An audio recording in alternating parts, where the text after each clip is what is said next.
Well, good evening, everyone, from the Texas Capitol. I hope that you're all doing well. I hope you've had a blessed week. And I hope that you got through all the terrible storms that we had in North Texas and across the state as a whole. Listen, I just wanted to give you a quick update on what's happening here at your Texas Capitol. We've had an incredibly busy week. A lot of activity on the floor of the House, as well as in all of our various committees. I thought I'd highlight just a couple of items for you so you're aware of what's taking place down here. For my own bill package, I laid out in State Affairs this week a bill that I had that will create the 1836 Project. This is a bill specifically focused on teaching our history to both current generations of Texans as well as future generations. Preserving our history is critical to our future.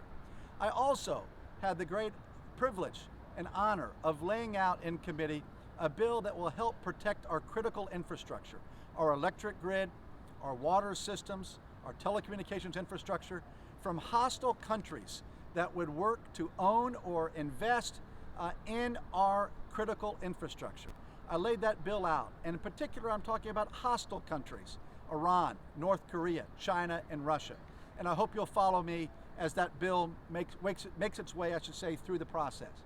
I'll also tell you that I had the ability this week to lay out my bill dealing with digital currencies or cryptocurrencies. That bill is now moving through the process. It was actually voted out of committee earlier today. It's essential that we do that for our business community. It's essential that we do it for our national security. And I think Governor Abbott and our United States Republican Minority Leader Kevin McCarthy, for example, recognize the importance of that topic.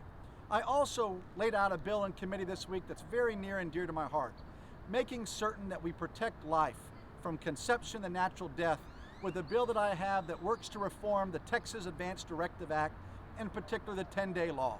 The 10-day law is bad for Texas. It's bad for families, it's bad for patients, it's bad for doctors, and it's bad for hospitals. So I hope you'll follow me and support me in that effort here as we move forward this session. And lastly, I want to share with you just a couple of quick items about what we passed on the floor.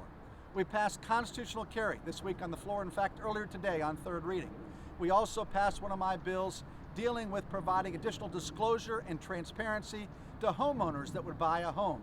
And I also was very fortunate to be able to pass a bill on the floor that helps our retired teachers to make certain they have the benefits that they need and deserve in the TRS care system.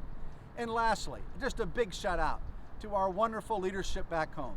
Our great Denton County Judge Andy Eads, the Commissioner's Court, Denton County Public Health, all the first responders and volunteers at the Texas Motor Speedway that have made us so proud. This week on Wednesday, a new national record was set when we were able to vaccinate almost 15,000 people in a single day. Just an absolutely incredible record that was set. I'm so proud of everybody back home in Denton County.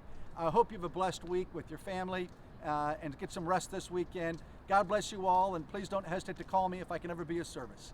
Take care. Have a blessed